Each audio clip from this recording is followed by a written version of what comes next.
उन्हें घर छोड़ दिया, जंगल में रहने लगे।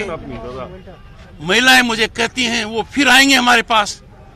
और गवर्नर के सामने सिक्योरिटी का सच्चा failure, I am shocked at it. मैं अंदाजा लगा सकता हूं यहां के लोगों पर क्या बीतरी होगी जब राज्यपाल के सामने ये कोई ऐसी व्यवस्था करने की हालत में नहीं है। बार बार कर रहा हूं, आईसी कहां है? Where is the IC? आप आईसी है क्या? क्या हो रहा है? ऐसी व्यवस्था होती है क्या? हमको बोला कूच बिहार की तरफ जाएगा। आपको बोला कूच बिहार की तरफ जाएगा। आपके पास हर चीज का एक्सक्यूज है, पर आपके पास ये एक्सक्यूज नहीं है कि लॉ एंड ऑर्डर मेंटेन न हो। पायलट ने बोला कूच बिहार गवर्नर के गाड़ी को इस तरीके से रोकना, आई am shocked at it. This is total collapse of rule of law.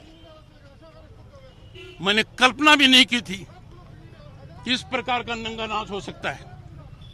लोगों की आंखों में मैंने डर देखा है। पुलिस का थाने में जाते हुए डरते हैं।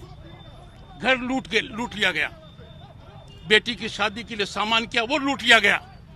घर में मौत हो गई, श्राद्ध का सामान लूट लिया गया। घर के बाद घर को डिस्ट्रॉय कर दिया। और इनका अति उत्साह कि कवेड़ को इधर जाना था तो भी आपकी पुलिस का फेलियर है। Your police should know where I was going. Your pilot is leading me. I am shocked at it. I am really shocked. This is destructive of democracy. Rule of law के totally खिलाफ है।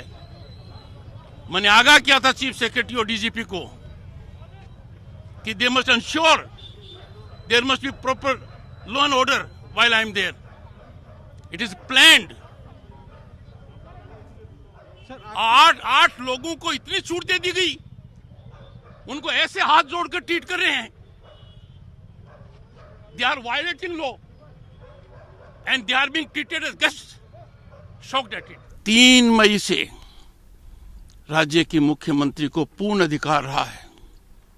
5 मई को उन्होंने शपथ ली है।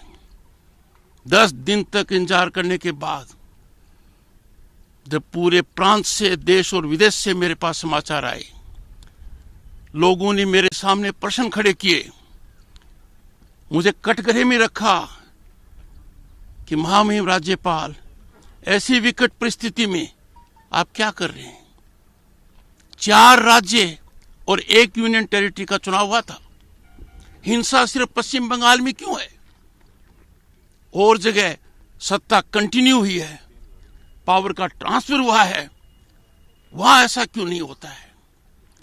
प्रजातांत्रिक मूल्यों को पर क्यों कुठाराघात किया जा रहा है?